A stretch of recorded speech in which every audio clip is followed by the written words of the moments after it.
একজন ধনী ব্যবসায়ী তার বাগান বাড়ির পেছনে একটি পুকুরে কুমির পুষতেন। একদিন তিনি তার এই বিশাল বাড়িতে এক চমকপ্রদ পার্টির আয়োজন করলেন। পার্টিতে সবার জন্য ছিল সুস্বাদু খাবার, পানীয় আর অনেক অনেক আনন্দ উল্লাস। খাবার দাবার শেষ হলে পুরনো দিনের মহারাজদের মতো এই ধনী লোকটি মাইক্রোফোন হাতে ঘোষণা করলেন, যে সাহস করে আমার এই কুমির ভর্তি পুকুর সাঁতরে পার হতে পারবে তাকে আমি 1 কোটি টাকা দেব, আর যদি ইচ্ছে থাকে তবে সে পেতে পারে আমার অপরূপা কন্যাকেও।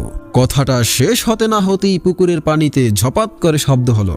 সবাই খেয়াল করে দেখলো এক সাহসী যুবক পানিতে ঝাঁপ দিয়েছে, আর তার পেছনে 3টা বিশাল বিশাল কুমির ছুটছে। লোকটি প্রাণপণে সাঁতরাচ্ছে, যেন তার জীবন বাজি রেখে লক্ষ্য পানি ছুটছে। সাঁতার কাটতে কাটতে প্রাণের তাগিদে লোকটি শেষমেশ কুমিরদেরকে বোকা বানিয়ে অন্য পারে উঠে গেল। তার সারা শরীর ভিজে একাকার, আর সে হাঁপাতে হাঁপাতে মাটিতে বসে পড়ল। ধনী লোকটি দৌড়ে কাছে গিয়ে বললেন, আমি বিশ্বাস করতে পারিনি যে এটা কেউ করতে পারবে। সত্যি তুমি একজন সাহসী যুবক, বলো তুমি কি চাও, 1 কোটি টাকা নাকি আমার কন্যা? লোকটি তখনও হেসকি তুলছে আর পাগলের মতো শ্বাস নিতে নিতে বলল, আমি আপনার মেয়েকেও চাই না, আপনার 1 কোটি টাকাও চাই না। আমি শুধু জানতে চাই কে ওই শালা যে আমাকে ধাক্কা মেরে পুকুরে ফেলে দিল।